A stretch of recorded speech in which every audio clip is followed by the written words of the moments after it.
सरकारकडून शेतकऱ्यांसाठी मोठ्या पॅकेजची घोषणा. 31,628 कोटींचं पॅकेज जाहीर. चला तर मग या मदतीविषयी सविस्तर माहिती घेऊया. महाराष्ट्रामध्ये एकूण क्षेत्रापैकी 1,43,52,281 हेक्टर इतकी लागवड झालेले क्षेत्र. यापैकी 68,69,756 हेक्टर नुकसान.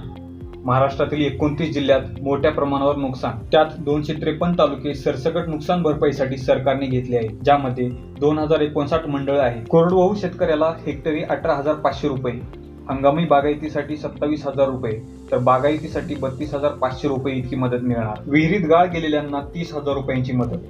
खरडून गेलेल्या जमिनीला प्रति हेक्टरी 3,47,000 रुपयांची मदत मिळणार.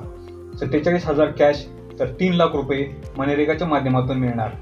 त्याचबरोबर बियाणे व इतर कामासाठी 10,000 रुपये सरकार देणार. इन्फ्रास्ट्रक्चरसाठी 10 कोटींची तरतूद. पीएम आवास योजनेतून नुकसानग्रस्तांना सरकार घरे बांधून देणार. दुधाळ जनावरांसाठी प्रत्येकी 37,500 रुपयांची मदत, तर ओढकाम करणाऱ्या जनावरांसाठी प्रत्येकी 32,000 रुपयांची मदत. त्याचबरोबर कोंबड्यांसाठी प्रत्येकी 100 रुपये मदत करणार. नुकसानग्रस्त भागातील विद्यार्थ्यांची परीक्षा फीस माफ होणार, तर कर्ज वसुलीला स्थगिती आणि जमीन महसुलातही सूट मिळणार. त्याचबरोबर 17,000 रुपये अतिरिक्त विमा काढलेल्या शेतकऱ्यांना मिळणार आहे. म्हणजेच प्रति हेक्टरी 35,000 रुपये एवढी मदत दोन्ही मिळून कोरडवाहूसाठी मिळणार आहे, तर बागायतदार शेतकऱ्यांना 50,000 प्रति हेक्टरी मिळतील.